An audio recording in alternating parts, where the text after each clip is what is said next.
ਪਾਠ 2 ਪ੍ਰਵਾਸ। ਬੱਚਿਓ, ਪ੍ਰਵਾਸ ਦਾ ਮਤਲਬ ਹੈ ਕੰਮ ਦੀ ਤਲਾਸ਼ ਵਿੱਚ ਇੱਕ ਥਾਂ ਤੋਂ ਦੂਜੀ ਥਾਂ ਜਾਣਾ। ਸੋਨੂ ਦੇ ਪਿਤਾ ਜੀ ਥਰਮਲ ਪਲਾਂਟ ਵਿੱਚ ਇੰਜੀਨੀਅਰ ਸਨ। ਹੁਣ ਉਹਨਾਂ ਦੀ ਬਦਲੀ ਦੂਰ ਨਵੇਂ ਬਣ ਰਹੇ ਥਰਮਲ ਪਲਾਂਟ ਵਿੱਚ ਹੋ ਗਈ ਸੀ। ਪਹਿਲੇ ਸਥਾਨ ਤੋਂ ਬਹੁਤ ਦੂਰ ਹੋਣ ਕਰਕੇ ਸੋਨੂ ਦੇ ਸਾਰੇ ਪਰਿਵਾਰ ਨੂੰ ਉੱਥੇ ਜਾਣਾ ਪੈਣਾ ਸੀ। ਨਵਾਂ ਥਰਮਲ ਪਲਾਂਟ ਸ਼ਹਿਰ ਤੋਂ ਕਾਫੀ ਦੂਰ ਦੇ ਇਲਾਕੇ ਵਿੱਚ ਬਣ ਰਿਹਾ ਸੀ। ਉੱਥੇ ਕੰਮ ਕਰਨ ਵਾਲਿਆਂ ਲਈ ਨਵੀਂ ਕਲੋਨੀ ਬਣਾਈ ਗਈ ਸੀ। ਬੱਚਿਓ, ਥਰਮਲ ਪਾਵਰ ਪਲਾਂਟ ਰਾਹੀਂ ਬਿਜਲੀ ਪੈਦਾ ਕੀਤੀ ਜਾਂਦੀ ਹੈ। ਸੋਨੂ ਨੂੰ ਉੱਥੋਂ ਦੇ ਸਕੂਲ ਵਿੱਚ ਦਾਖਲ ਕਰਵਾਇਆ ਗਿਆ, ਪਰ ਸੋਨੂ ਦਾ ਉੱਥੇ ਬਿਲਕੁਲ ਦਿਲ ਨਹੀਂ ਲੱਗ ਰਿਹਾ ਸੀ। ਉਸ ਨੂੰ ਆਪਣੇ ਸ਼ਹਿਰ ਵਾਲੇ ਦੋਸਤ ਯਾਦ ਆ ਰਹੇ ਸਨ। ਉਹ ਘਰ ਆ ਕੇ ਆਪਣੇ ਮੰਮੀ ਡੈਡੀ ਨੂੰ ਕਹਿਣ ਲੱਗਾ, ਇੱਥੇ ਮੇਰੇ ਕੋਈ ਦੋਸਤ ਨਹੀਂ ਹਨ। ਮੈਨੂੰ ਆਪਣੇ ਪੁਰਾਣੇ ਸਕੂਲ ਦੇ ਦੋਸਤ ਬਹੁਤ ਯਾਦ ਆਉਂਦੇ ਹਨ। ਉਸ ਦੀ ਮੰਮੀ ਨੇ ਸਮਝਾਇਆ ਕਿ ਥੋੜੇ ਦਿਨਾਂ ਵਿੱਚ ਉਸ ਦੇ ਇੱਥੇ ਵੀ ਦੋਸਤ ਬਣ ਜਾਣਗੇ, ਫਿਰ ਉਸ ਦਾ ਦਿਲ ਲੱਗ ਜਾਵੇਗਾ। ਸੋਨੂ ਦੀ ਮੰਮੀ ਦੀ ਗੱਲ ਠੀਕ ਨਿਕਲੀ। ਕੁਝ ਦਿਨਾਂ ਬਾਅਦ ਹੀ ਨਵੇਂ ਸਕੂਲ ਵਿੱਚ ਵੀ ਸੋਨੂ ਦੇ ਬਹੁਤ ਸਾਰੇ ਦੋਸਤ ਬਣ ਗਏ। ਇਸ ਇਲਾਕੇ ਵਿੱਚ ਬਹੁਤ ਸਾਰੀਆਂ ਅਜਿਹੀਆਂ ਚੀਜ਼ਾਂ ਸਨ ਜੋ ਉਸਨੇ ਪਹਿਲਾਂ ਨਹੀਂ ਸਨ ਦੇਖੀਆਂ। ਇਸ ਤਰ੍ਹਾਂ ਉਸ ਨੂੰ ਬਹੁਤ ਸਾਰੀਆਂ ਨਵੀਆਂ ਗੱਲਾਂ ਦਾ ਪਤਾ ਲੱਗਿਆ। ਸੋਚੋ। ਨੰਬਰ 1, ਜੇ ਤੁਹਾਨੂੰ ਕਦੇ ਆਪਣਾ ਪਹਿਲਾ ਸਕੂਲ ਛੱਡ ਕੇ ਦੂਸਰੇ ਸਕੂਲ ਜਾਣਾ ਪਵੇ ਤਾਂ ਪਹਿਲੇ ਕੁਝ ਦਿਨ ਉੱਥੇ ਤੁਸੀਂ ਕੀ ਮਹਿਸੂਸ ਕਰੋਗੇ? ਬੱਚਿਓ, ਨਵੇਂ ਸਕੂਲ ਜਾ ਕੇ ਹੋ ਸਕਦਾ ਹੈ ਕੁਝ ਦਿਨ ਤੁਹਾਡਾ ਜੀ ਨਾ ਲੱਗੇ। ਨੰਬਰ 2, ਕੀ ਤੁਹਾਡੇ ਸਕੂਲ ਵਿੱਚ ਕਿਸੇ ਦੂਸਰੇ ਇਲਾਕੇ ਵਿੱਚੋਂ ਨਵਾਂ ਵਿਦਿਆਰਥੀ ਦਾਖਲ ਹੋਇਆ ਹੈ? ਉਸ ਨੂੰ ਪੁੱਛੋ ਕਿ ਉਹ ਕਿਸ ਤਰ੍ਹਾਂ ਮਹਿਸੂਸ ਕਰਦਾ ਹੈ। ਕੁਝ ਦਿਨ ਬਾਅਦ ਸੋਨੂ ਦੀ ਉੱਥੇ ਕਾਫੀ ਜਾਣ ਪਹਿਚਾਣ ਹੋ ਗਈ। ਸੋਨੂ ਨੇ ਦੇਖਿਆ ਕਿ ਉੱਥੇ ਕੰਮ ਕਰਨ ਵਾਲੇ ਬਹੁਤ ਸਾਰੇ ਲੋਕ ਦੂਸਰੇ ਸੂਬਿਆਂ ਤੋਂ ਆਏ ਹੋਏ ਸਨ। ਉਹਨਾਂ ਨੂੰ ਪ੍ਰਵਾਸੀ ਲੋਕ ਕਿਹਾ ਜਾਂਦਾ ਸੀ। ਉਹ ਛੋਟੇ-ਛੋਟੇ ਕਮਰਿਆਂ ਵਿੱਚ ਰਹਿ ਰਹੇ ਸਨ। ਮੀਂਹ ਹਨੇਰੀ ਆਉਣ ਤੇ ਉਹਨਾਂ ਨੂੰ ਬਹੁਤ ਮੁਸ਼ਕਲ ਆਉਂਦੀ ਸੀ। ਉਹਨਾਂ ਦੇ ਬੱਚੇ ਸਕੂਲ ਨਹੀਂ ਜਾਂਦੇ ਸਨ। ਉਹ ਸਾਰਾ ਦਿਨ ਇੱਧਰ-ਉੱਧਰ ਘੁੰਮਦੇ ਰਹਿੰਦੇ ਸਨ। ਸੋਨੂ ਨੇ ਆਪਣੇ ਪਿਤਾ ਜੀ ਨੂੰ ਪੁੱਛਿਆ ਕਿ ਉਹ ਬੱਚੇ ਕਿਵੇਂ ਪੜ੍ਹਾਈ ਕਰਨਗੇ, ਤਾਂ ਉਹਨਾਂ ਦੱਸਿਆ ਕਿ ਸਰਕਾਰ ਵੱਲੋਂ ਇੱਥੇ ਦੂਸਰੇ ਸੂਬਿਆਂ ਵਿੱਚੋਂ ਆਏ ਬੱਚਿਆਂ ਦੀ ਪੜ੍ਹਾਈ ਲਈ ਇੱਕ ਵੱਖਰਾ ਵਿਸ਼ੇਸ਼ ਸਕੂਲ ਖੋਲ੍ਹਿਆ ਜਾ ਰਿਹਾ ਹੈ। ਸਰਕਾਰ ਵੱਲੋਂ ਅਧਿਆਪਕ ਵੀ ਨਿਯੁਕਤ ਕੀਤੇ ਗਏ ਹਨ ਜੋ ਉਹਨਾਂ ਦੇ ਰਹਿਣ ਵਾਲੇ ਸਥਾਨ ਤੇ ਜਾ ਕੇ ਉਹਨਾਂ ਨੂੰ ਪੜ੍ਹਾਉਣਗੇ। ਸੋਨੂ, ਕੀ ਉਹ ਹਮੇਸ਼ਾ ਇਸੇ ਤਰ੍ਹਾਂ ਹੀ ਰਹਿੰਦੇ ਸਨ? ਪਿਤਾ ਜੀ, ਨਹੀਂ, ਆਪਣੇ ਸੂਬੇ ਵਿੱਚ ਤਾਂ ਇਹਨਾਂ ਦੇ ਘਰ ਵੀ ਹਨ, ਕੁਝ ਕੋਲ ਜ਼ਮੀਨ ਆਦਿ ਵੀ, ਪਰ ਉੱਥੇ ਖੇਤੀ ਤੋਂ ਪੈਦਾਵਾਰ ਬਹੁਤ ਘੱਟ ਹੁੰਦੀ ਹੈ, ਇਸ ਲਈ ਇਹਨਾਂ ਨੂੰ ਰੋਜ਼ਗਾਰ ਲਈ ਦੂਰ-ਦੂਰ ਜਾਣਾ ਪੈਂਦਾ ਹੈ। ਸੋਨੂ, ਪਰ ਇਉਂ ਦੂਸਰੇ ਥਾਂ ਆ ਕੇ ਤਾਂ ਇਹਨਾਂ ਨੂੰ ਬਹੁਤ ਮੁਸ਼ਕਿਲ ਹੁੰਦਾ ਹੋਵੇਗਾ। ਆਪਾਂ ਨੂੰ ਹੀ ਕਿੰਨਾ ਔਖਾ ਲੱਗ ਰਿਹਾ ਹੈ। ਇਹ ਤਾਂ ਆਪਣੇ ਘਰਾਂ ਤੋਂ ਬਹੁਤ ਹੀ ਦੂਰ ਦੂਸਰੇ ਸੂਬੇ ਵਿੱਚ ਆਏ ਹੋਏ ਹਨ। ਪਿਤਾ ਜੀ, ਹਾਂ, ਹੁੰਦਾ ਤਾਂ ਹੈ।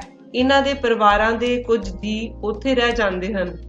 ਇਹਨਾਂ ਨੂੰ ਆਪਣੇ ਭੈਣ ਭਰਾਵਾਂ ਤੋਂ ਦੂਰ ਆਉਣਾ ਪੈਂਦਾ ਹੈ। ਬੱਚੇ ਪੜ੍ਹ ਨਹੀਂ ਸਕਦੇ, ਪਰ ਇੱਥੇ ਇਹਨਾਂ ਨੂੰ ਕਮਾਈ ਵੱਧ ਹੋ ਜਾਂਦੀ ਹੈ।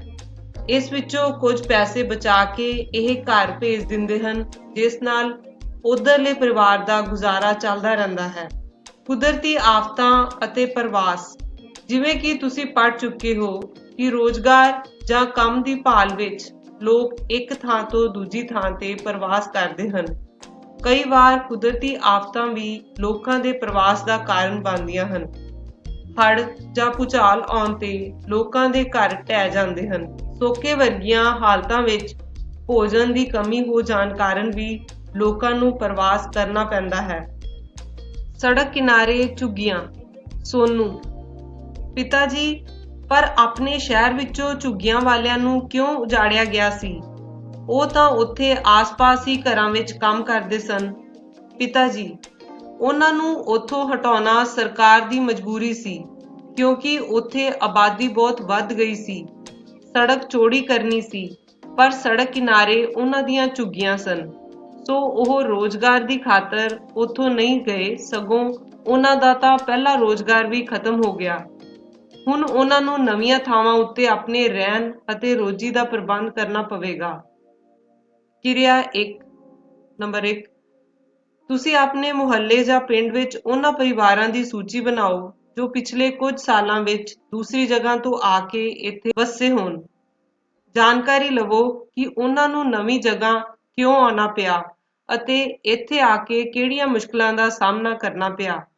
ਨੰਬਰ 2, ਤੁਸੀਂ ਆਪਣੀ ਜਾਣ ਪਹਿਚਾਣ ਵਾਲੇ ਉਹਨਾਂ ਲੋਕਾਂ ਦੀ ਸੂਚੀ ਬਣਾਓ ਜੋ ਇੱਥੋਂ ਵਿਦੇਸ਼ ਜਾ ਕੇ ਰਹਿ ਰਹੇ ਹੋਣ।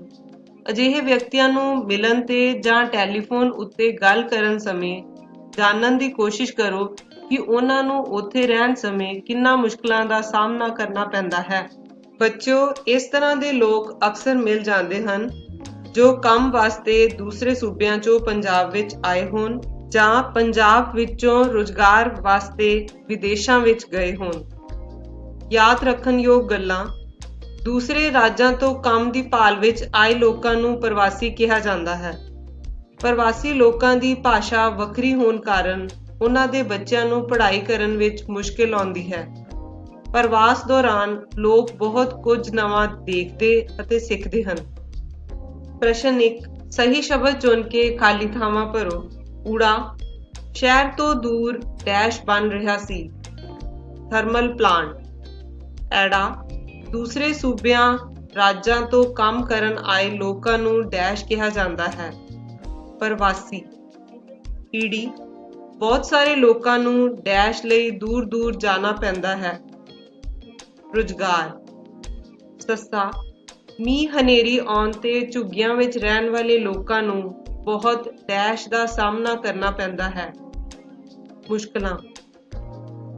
ਪ੍ਰਸ਼ਨ 2, ਠੀਕ ਉੱਤਰ ਸਾਹਮਣੇ ਸਹੀ ਦਾ ਨਿਸ਼ਾਨ ਲਗਾਓ।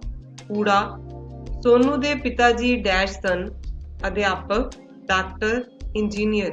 ਸਹੀ ਜਵਾਬ ਹੈ ਇੰਜੀਨੀਅਰ। ਐੜਾ, ਸੜਕ ਨੂੰ ਵਧਾਉਣ ਲਈ ਕੀ ਤੋੜਨਾ ਪੈਣਾ ਸੀ? ਮਕਾਨ, ਝੁੱਗੀਆਂ, ਕੋਠੀਆਂ। ਸਹੀ ਜਵਾਬ ਹੈ ਝੁੱਗੀਆਂ। ਈੜੀ, ਛੋਟੇ ਕਮਰਿਆਂ ਵਿੱਚ ਰਹਿਣਾ ਕਿਵੇਂ ਲੱਗਦਾ ਹੈ? ਔਖਾ, ਸੌਖਾ, ਪਤਾ ਨਹੀਂ। ਔਖਾ। ਸੱਸਾ, ਥਰਮਲ ਪਲਾਂਟ ਵਿੱਚ ਕੰਮ ਕਰਨ ਵਾਲਿਆਂ ਲਈ ਬਣਾਇਆ ਗਿਆ ਸੀ ਫਲੈਟ, ਕਲੋਨੀ, ਬਹੁਮੰਜ਼ਲੀ ਇਮਾਰਤ। ਕਲੋਨੀ। ਪ੍ਰਸ਼ਨ 3, ਸੋਨੂ ਦੇ ਪਿਤਾ ਨੂੰ ਨਵੀਂ ਜਗ੍ਹਾ ਤੇ ਕਿਉਂ ਆਉਣਾ ਪਿਆ? ਸੋਨੂ ਦੇ ਪਿਤਾ ਜੀ ਥਰਮਲ ਪਲਾਂਟ ਵਿੱਚ ਇੰਜੀਨੀਅਰ ਸਨ। ਉਹਨਾਂ ਦੀ ਬਦਲੀ ਦੂਰ ਨਵੇਂ ਬਣ ਰਹੇ ਥਰਮਲ ਪਲਾਂਟ ਵਿੱਚ ਹੋ ਜਾਣ ਕਰਕੇ ਉਹਨਾਂ ਨੂੰ ਨਵੀਂ ਜਗ੍ਹਾ ਤੇ ਆਉਣਾ ਪਿਆ। ਪ੍ਰਸ਼ਨ 4, ਪ੍ਰਵਾਸੀ ਕਿਹਨਾਂ ਲੋਕਾਂ ਨੂੰ ਕਿਹਾ ਜਾਂਦਾ ਹੈ? ਰੁਜ਼ਗਾਰ ਜਾਂ ਕੰਮ ਦੀ ਭਾਲ ਵਿੱਚ ਦੂਜੇ ਸੂਬਿਆਂ ਤੋਂ ਆਏ ਲੋਕਾਂ ਨੂੰ ਪ੍ਰਵਾਸੀ ਕਿਹਾ ਜਾਂਦਾ ਹੈ। ਪ੍ਰਸ਼ਨ 5, ਲੋਕਾਂ ਨੂੰ ਪ੍ਰਵਾਸ ਕਿਉਂ ਕਰਨਾ ਪੈਂਦਾ ਹੈ? ਲੋਕਾਂ ਕੋਲ ਘੱਟ ਜ਼ਮੀਨ ਦਾ ਹੋਣਾ ਜਾਂ ਖੇਤੀ ਦੀ ਪੈਦਾਵਾਰ ਬਹੁਤ ਘੱਟ ਹੋਣ ਕਰਕੇ ਅਤੇ ਸੀਮਿਤ ਸਾਧਨ ਵਾਲੇ ਸੂਬਿਆਂ ਦੇ ਲੋਕਾਂ ਨੂੰ ਕੰਮ ਦੀ ਤਲਾਸ਼ ਵਿੱਚ ਪ੍ਰਵਾਸ ਕਰਨਾ ਪੈਂਦਾ ਹੈ। ਪ੍ਰਸ਼ਨ 6, ਪ੍ਰਵਾਸੀ ਲੋਕਾਂ ਦੇ ਬੱਚਿਆਂ ਨੂੰ ਪੜ੍ਹਨ ਵਿੱਚ ਮੁਸ਼ਕਲ ਕਿਉਂ ਆਉਂਦੀ ਹੈ? ਪ੍ਰਵਾਸੀ ਲੋਕਾਂ ਦੇ ਬੱਚਿਆਂ ਦੀ ਭਾਸ਼ਾ ਵੱਖਰੀ ਹੋਣ ਕਰਕੇ ਉਹਨਾਂ ਨੂੰ ਪੜ੍ਹਨ ਵਿੱਚ ਮੁਸ਼ਕਿਲ ਆਉਂਦੀ ਹੈ। ਇਸ ਤਰ੍ਹਾਂ ਦੀਆਂ ਹੋਰ ਵੀਡੀਓਜ਼ ਲਈ ਸਬਸਕ੍ਰਾਈਬ ਕਰੋ। ਧੰਨਵਾਦ।